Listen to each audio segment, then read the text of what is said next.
हम देखते हैं कि गोकू के सामने सेनोसामा आ जाते हैं। तभी वेजिटा जेनोसामा को देखकर बोलता है, सेनोसामा आप इतनी जल्दी ठीक हो गए, लेकिन कैसे? उस वक्त तो आपकी हालत बहुत ज़्यादा खराब थी, तो आप इतनी जल्दी भला कैसे ठीक हो गए? तभी इसी पे गोकू भी बोलता है, हाँ जेनोसामा आप इतनी जल्दी ठीक, लेकिन ये कैसे? आप जब उस वक्त हमसे मिले थे आपकी हालत बहुत ज़्यादा ख़राब थी, तो आप एकदम से इतनी जल्दी रिकवर कैसे कर गए? ये नामुमकिन है। तभी इसी पे ग्रैंड पीस्ट बोलते हैं, गोकू सामा और वेजिटा मैं आप दोनों को बता दूं, जेनोसामा कोई आम ओमनी किंग नहीं है। वो ओमनी किंग के पद पे इस वक्त बहुत ज़्यादा ऊपर है और उन्होंने सब चीज़ों में महारत हासिल कर रखी है। तो जैसे ही अगर उनको ऐसा लगता है कि वो आगे नहीं लड़ पाएंगे, तो तुरंत ही वो उस लड़ाई को जल्दी ख़त्म कर देते हैं और फिर वो अपने आप को जल्दी से जल्दी रिकवर कर लेते हैं। तो इसलिए जेनोसामा को हराना नामुमकिन है किसी के लिए भी। तभी इसी पे वेजिटा भी बोलता है, लेकिन ग्रैंड प्रीस्ट आखिर जेनोसामा ऐसा क्यों सोचेंगे कि वो आगे नहीं लड़ सकते? आपने अभी बोला जेनोसामा को हराना लगभग नामुमकिन है, तो जेनोसामा ऐसा भला क्यों सोचेंगे कि वो आगे नहीं लड़ सकते? तभी इसी पे ग्रैंड प्रीस्ट बोलते हैं, क्योंकि वेजिटा जेनोसामा की ताकत इतनी ज़्यादा है कि इस पूरे मल्टीवर्स पे बहुत बुरा असर पड़ सकता है, इसलिए जेनोसामा अपनी ज़्यादातर ताकतों को छुपा के ही रखते हैं। जब वो अकुमो से लड़ रहे थे तब वो उस वक्त अपनी पूरी ताकत में नहीं लड़ रहे थे, भले ही उन्होंने अपना ट्रू पोटेंशियल अनलीज कर दिया था, लेकिन उस वक्त तो उन्होंने आधा पोटेंशियल अनलीज भी नहीं किया था, क्योंकि अगर वो ऐसा करते तो इस मल्टीवर्स पे बहुत बुरा असर पड़ सकता था। तभी इसी पे वेजिटा बोलता है, तभी मैं समझा जेनोसामा को आखिर इतनी चोटें क्यों लगी थी, क्योंकि उस वक्त वो अपने पूरे पोटेंशियल में नहीं थे, तभी वो इतने घायल थे, वरना अगर अपने ट्रू पोटेंशियल में होते तो अकुमो उनको छू तक नहीं पाता।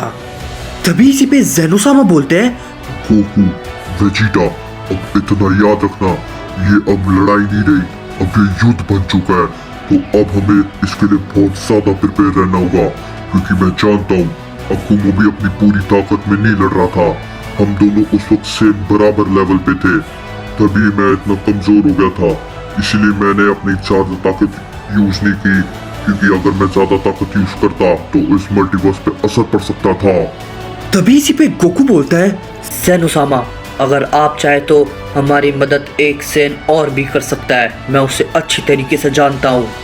तभी इसी पे जेनोसामा बोलते हैं, ठीक है गोकू, तुम उस सेन को ला सकते हो, लेकिन याद रखना वो सेन ताकतवर होना चाहिए, अगर वो सेन कमजोर निकला तो बात हमारे ऊपर ही भारी पड़ सकती है, तो इसलिए वो सेन बहुत ज्यादा ताकतवर होना चाहिए।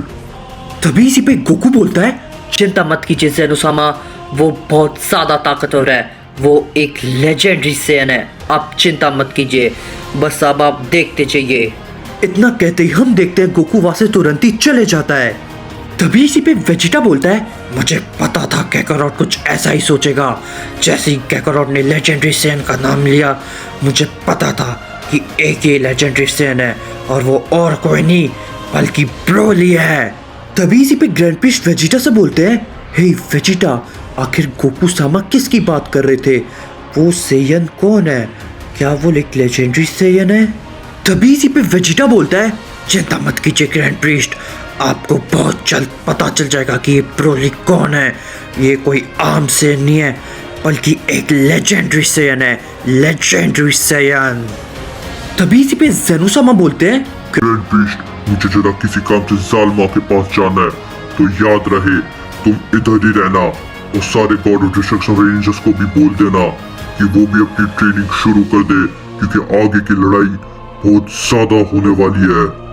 तभी इसी पे ग्रैंड प्रीस्ट जेनोसामा से बोलते हैं, चिंता मत कीजिए जेनोसामा, आप जैसा कह रहे हैं बिल्कुल वैसा ही होगा। हम पूरे गॉड ऑफ डिस्ट्रक्शन और रेंजर्स को बोल देंगे कि वो अपनी ट्रेनिंग पे पूरा से पूरा ध्यान दे। ग्रैंड प्रीस्ट के इतना कहते ही हम देखते हैं जेनोसामा तुरंत ही वहां से चले जाते हैं। तभी इसी पे ग्रैंड प्रीस्ट वेजिटा से बोलते हैं, हे वेजिटा तुम जरा इधर ही रुकना, मैं जरा कुछ देर में आता हूँ, मैं सारे गॉड ऑफ डिस्ट्रक्शन और एंजल्स से जरा बात करके आता हूँ। तभी इसी पे वेजिटा ग्रैंड प्रीस्ट से बोलता है, चिंता मत कीजिए ग्रैंड प्रीस्ट, आप आराम से जाइए, मैं इधर ही रुकता हूँ। वेजिटा के इतना कहते ही हम देखते हैं ग्रैंड प्रिस्ट भी वहां से तुरंत ही चले जाते हैं। तभी हमें एकदम से गोकू का सीन दिखाया जाता है और हम देखते हैं गोकू किसी अनजानी जगह पे खड़ा था और गोकू अपने मन ही मन बोलता है, तो फाइनली मैं यहाँ पर आ गया। अब मुझे जिस चीज़ की तलाश है बस मुझे उसे ढूंढना है। मैं आ रहा हूँ तुम्हारे पास।